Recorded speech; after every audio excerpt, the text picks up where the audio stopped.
Nga Sindikata Rajonale e Arsimit të Shkencës dhe Kulturës në Gostivar u prononcuan rreth marrëveshjes së arritur mes Ministrit të Arsimit dhe Shkencës Abdylatim Ademi dhe kryetarit të Sashkut Jakim Nedelkovskit, e cila anuloi grevën e mësimdhënësve dhe shënoi rifillimin e procesit mësimor. Detajet e marrëveshjes i solli kryetari i Sindikatës Rajonale Taf Ahmeti.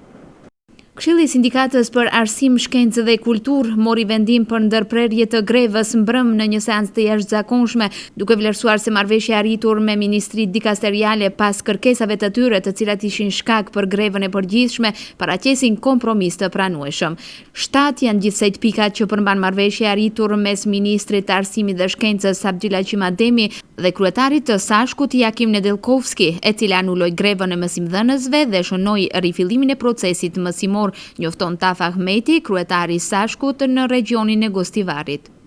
Dënimet edhe shpërblimet e profesorëve, të arsimtarëve në lidhje me notimin ekstern të shtyhen derisa të miremi vesh me Monin dhe me Sashkun. Ajo nënkupton se derisa të bën ndryshimet ligjore, për shkak se është ajo dispozitë ligjore e cila patjetër duhet me ligj të rregullohet, por jo më gjatë se deri në mars 2015. U bisedua edhe në zvoglimin e tarifave ose të dënimeve që parashihen për aktivitete tjera në ligjin për arsim mesëm dhe fillor, edhe atë të zvoglohen ato në nivelin e real të rrogave të cilat i ka një arsimtar, edhe pse ne si sindikat dhe të insistojmë të hekim ato, që mos ekzistojnë, mirë po aty nënkuptohet grupet punuese dhe ta gjejnë gjuhën e përbashkët dhe me siguri edhe aty do të bëjmë çka mos të vim në atë realitetin që duhet të jetë. Këtu do të formohen grupi punues në mes të Sashkut dhe të Ministrisë, ku patjetër do të jetë i kyçur edhe Ministria për Financa dhe do të punohet 2 herë në muaj me vetëm qëllim që të arrihet një marrëveshje deri në fillim në rebalans të buxhetit ku do të vihet këtë mundësi për rritje të rrogave. Dhe treta ka të bëne me administratën, në një farë mënyrë në qoftë se mundësitë teknike e lejojnë një gjë të tillë që viti i ri shkollor të nisë vetëm me ditarin elektronik,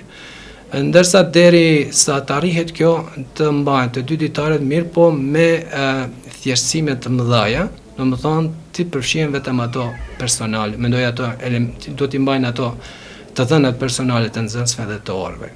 Sashku ka marrë premtim gojor nga Ministri i Arsimit se mësimdhënësive nuk do t'ju hiqen mëditjet, por nëse ndodh që të mos mbahet fjala e dhënë, do të ngritet procedurë gjyqësore, thot Ahmeti, me qëllim që deri në fund t'i mbrojnë pjesëtarët e vet që të mos dëmtohen në këtë drejtim. Në anën tjetër, burimet tona të sigurta flasin se në mesin e mësimdhënësve është krijuar një pakënaqësi e madhe për shkak se ata pretendojnë se Sashku ka lëshuar shumë pe rreth kërkesave me të cilat u futën në grevë. Për çështjen në fjalë, Ahmeti thotë se synimin e plot të grevës e penalizuan mësimdhënësit që shkaktuan përçarje dhe nuk ju bashkangjitën grevës së përgjithshme në arsim, fakt ky që zbuti intensitetin e fuqisë së kërkesave. Shikoni, ne duke analizuar komplet çështjen e grevës në përgjithësi, edhe pse ishte generale, ju dini shumë mirë se pa të ndamje edhe u paraqit ajo pjesa e cila ishte më tepër pakënaqur për kësaj greve, dhe nënkuptohet kur një